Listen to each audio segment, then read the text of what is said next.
So it's just started raining outside, so I thought I'd do a quick tour of the polytunnel and the grow room at home, just to show you how they're evolving. And yeah, it's always a big transition at this time of year as we get rid of all the summer crops, which are looking really rather ragged at the moment, and replace them with all the lovely fresh new winter crops.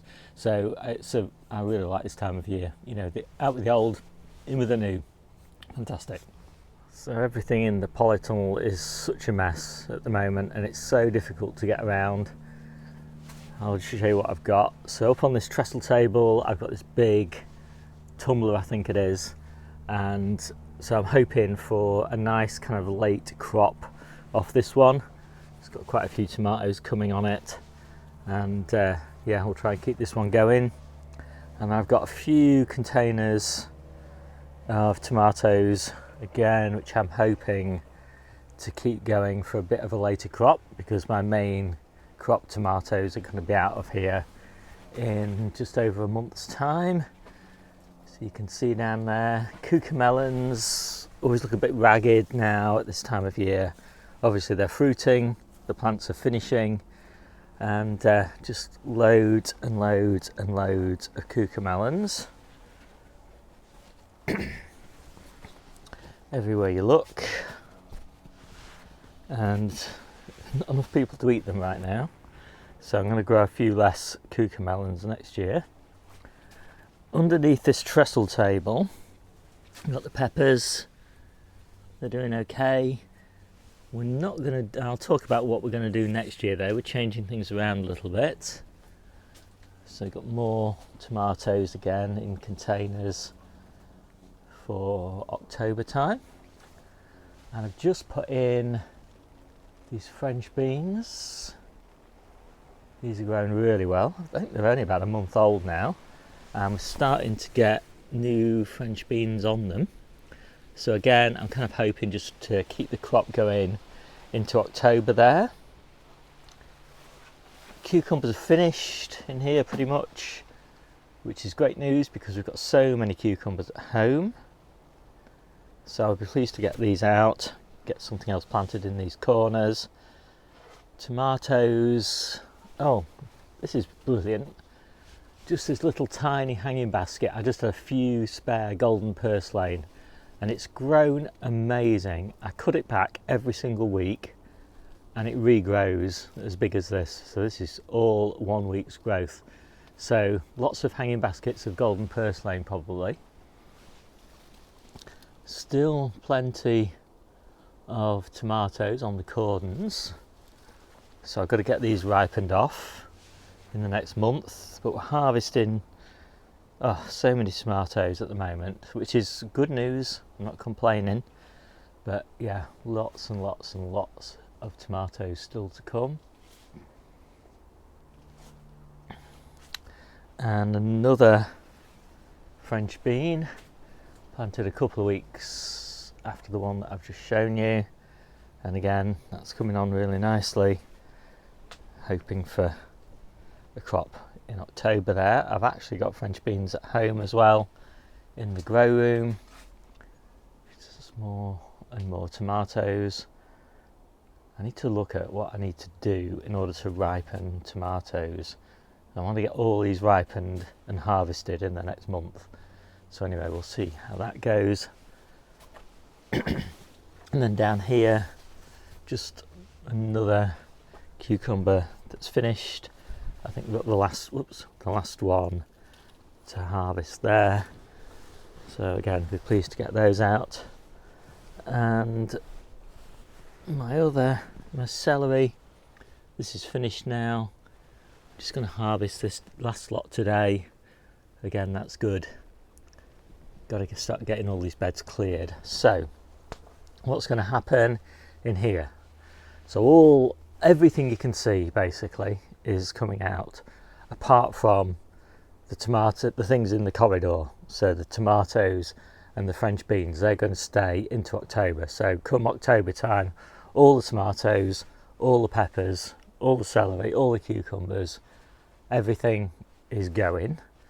And the whole tunnel will get replanted with the winter crops. So underneath the trestle table down here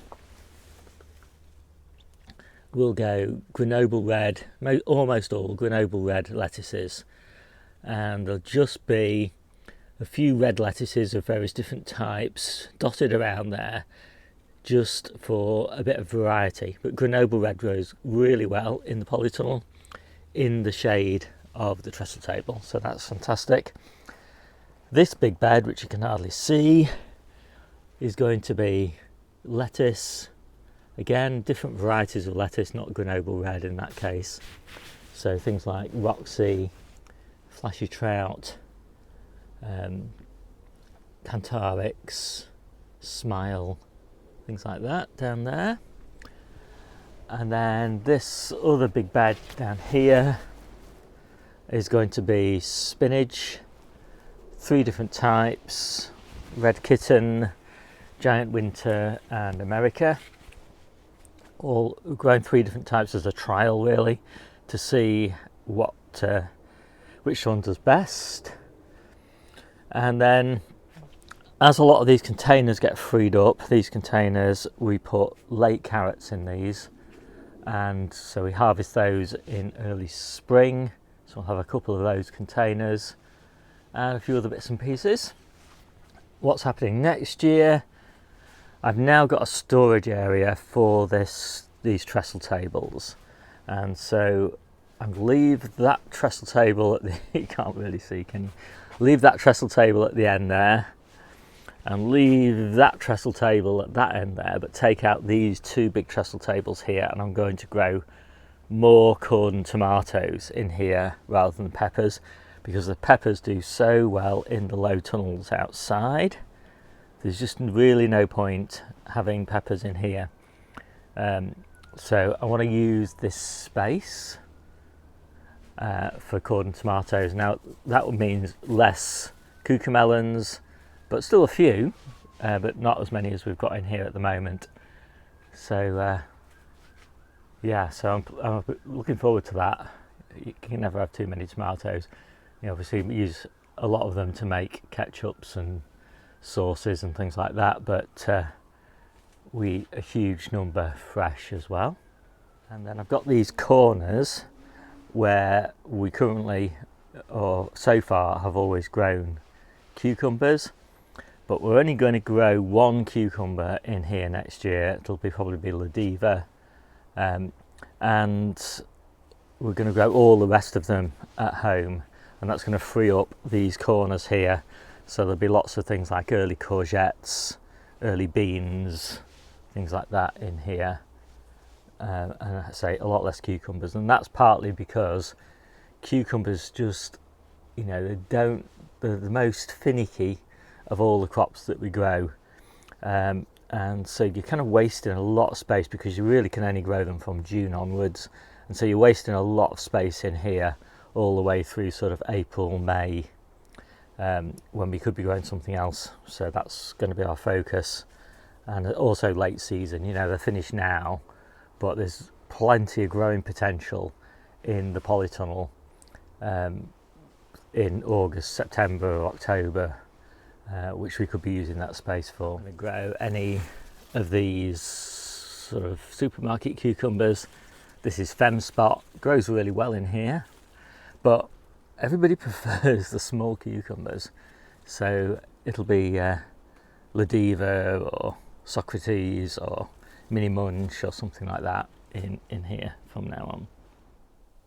So I'm back home here in the conservatory grow room, and I've been experimenting with tomatoes planted late to see whether I can get a late crop. And obviously these weren't planted late enough, because although they were side shoots which I took in, I don't know, July time, they've just grown into the most massive leggy plants, so that hasn't worked. Although I'm leaving them because we might get a late crop of tomatoes, just not very many of them. And I've also got these, which are a dwarf variety, Lata, and maybe they'll be better. I don't know, they're still growing pretty big. So again, maybe these needed to be planted later as well. The cucumbers though are kind of doing amazing. I don't know whether you can see them up there. We'll get a close up in a minute. But they're growing really well, and I've got 2 of those. I've got another one up here behind me, and you can see some cucumbers on there. And of course on the grow benches I've not got very much at the moment. Most of it is under my main grow lights, but I've got some little cucumbers down here which I will be transplanting into troughs, and eventually those down there will replace the one that's up there. So I think that's everything that's going on in here right now. Not a lot of point in having too much in here because there's just so much available on the allotment at this time of year. But later on in the year, hopefully, this will be even more abundant than it is now. So I hope you like this quick video. My name's Steve, this is the Seaside Allotment channel, and I'll see you soon.